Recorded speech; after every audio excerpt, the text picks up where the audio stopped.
Hi and welcome back to ULMX, Universal Language Media Exchange. Today we're talking about dating. ULMX is a language learning app and YouTube channel to improve your speech ability.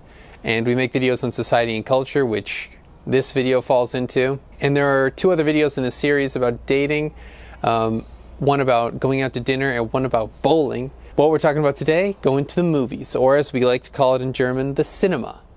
Very proper. So yeah, I guess that's the first thing. It's often called cinema, probably due to the British English influence. It is an English word that people do know in America, but we call it going to the movies. Very casual. So, I guess first of all, you might take from this, it's a bit more formal. Well, it's not really formal, but I mean, if you just think about going to the cinema or going to the movies, it's a bit more formal. It is. It's like kind of a cooler, like it's more valued, I would say. It's like more of like a little treasure. And here's how it goes down. You can kind of see this in the next step. When you get there and you go up and tell them what movie you want to see, before they print out your ticket, they ask you, where do you want to sit? Which means they're assigned seats in the theater. Very proper. So it's up to you to figure out what they're showing you on the screen, but they're going to show you available seats. Now, for me, every time I look at this, the available seats look like the taken seats, and all the taken seats look like the available seats. So I start pointing at all the taken seats, and they're like, oh, well, someone's there, so you want to sit right next to them? And I was like, nah, I don't want to sit next to them. And of course, you don't want to just pick a seat right next to somebody else, which to me makes the whole assigned seats thing pretty impractical, because what I like to do is get in there, see where everyone else is, and go where no one else is. I don't want to be with a bunch of other people. Next thing is, if you want to see a movie in English, you're probably going to have to go to like a special night for that. Like sometimes on a Monday or a Wednesday at a theater, they're going to have the original English version of a film. And otherwise, it's going to be dubbed. It's going to have German, and the lips, they aren't going to match. There's an art to it. They do really do good jobs of this. The voice acting, like everything. They choose things not only based on the translation, but on that time and the lips and stuff. They try and get it to really work, and it does work, but it's not the original. So you have to be able to speak German. Or not, and just go watch the movie. It doesn't really mean anything if you can watch the movie. There are a lot of other things you can pay attention to. You can look at the cinematography and other stuff. Although it's a bit more formal in the sense that you pick your seats and everyone else has chosen their seats and everyone basically wants to sit in the middle. For some reason, everyone else sits together. Everyone just talks the whole time. There's no like major anti-talking culture. And I would say in the United States there is a major anti-talking culture. If you're so much as whispering, where someone can hear you in the next row, there's a good chance, if they're an assertive person, that they're going to turn around and tell you to shut up. Because they're at the movies. And they even have ads, or whatever you call them, infographics or whatever, short little clips like blah, blah, blah, blah. And you hear like, it's like Adobe Digital surround sound, blah, blah, blah. But you hear this blah, blah, blah, blah, blah, blah, blah. And they have like so many annoying voices. And then it just goes, shh. And it's like, don't talk at the movie theater. That's not what you're supposed to do. And like, so everyone kind of gets that from the time they're a kid, like, no talking during the movies. Ask questions to your parents later when you're in the car on your way home. Yeah. People just kind of like, blah, blah, blah, blah, and no one cares.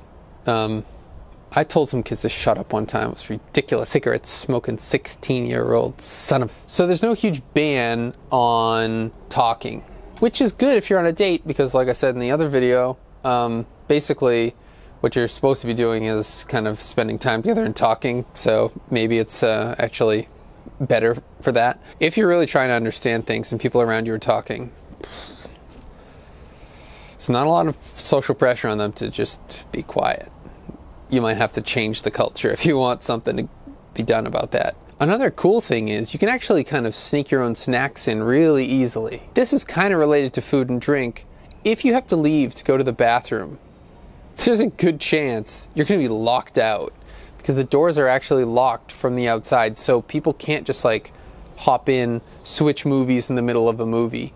That's taken pretty seriously. In the United States, once you're past like the first, all of the theaters are behind one central kind of ticket checking person.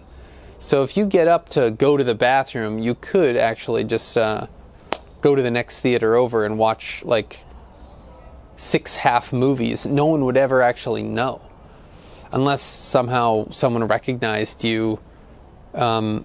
Basically, you'd always have to just make sure you weren't in the movie at the end when the people come in to clean it up.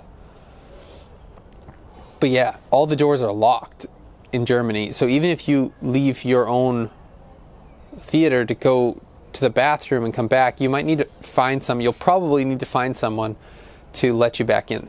So maybe just take care of that before the movie. Oh, one last thing. This is totally related to food and drink. The popcorn.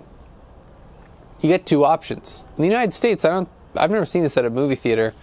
You can have sugary popcorn or salty popcorn here in Germany. And this sugary version is vegan by nature because it doesn't have butter on it. It's just sugar and popcorn. So that's good. And when you leave the theater at the end, when the movie's over, feel free to just leave your trash all there, because someone will come and pick it up. Although, I guess that's the same in the United States. I just thought that was kind of like only what slobs did. I just learned today, if you yawn, it can either mean either you're tired or you're happy. I never knew that. Fun fact. Maybe if you're on a date with someone and they yawn towards the end of the night, you can ask them, are you tired or are you just happy? See how they like that. Let me know how they like that in the comments down below. I sure don't mind being asked that. That's it for this video, guys. Thanks for tuning in. Thanks for listening in. ULMX is the Universal Language Media Exchange. We like making videos about society and culture as well. And if you haven't already checked out the app in the App Store, go ahead and do that. It's really cheap right now. It's only like €4. You get like 2 hours of content, which is totally replayable. You'd be busying yourself with this for like a month before you master it, probably. Let me know, actually. We've had a number of downloads, but no one's told me how fast can you do this app. I think it's going to take a while. It's 2 hours, but it automatically pauses for you to speak and then resumes, and the 2 hours can easily turn into 3 hours, and the fact that you have to do it for like a week, 2 weeks of like really consistent practice to really master it, I think you'd probably be working on this like 20 minutes a day for over a month, which is good. You're really going to improve your like muscle memory, coordination in your mouth and stuff. Yeah, let me know if you've already downloaded the app. Leave a review on the App Store, please. We would love to hear what you think about it. Although we already know the app is great. ULMX, Universal Language Media Exchange. Until next time. In the 3rd video of this series.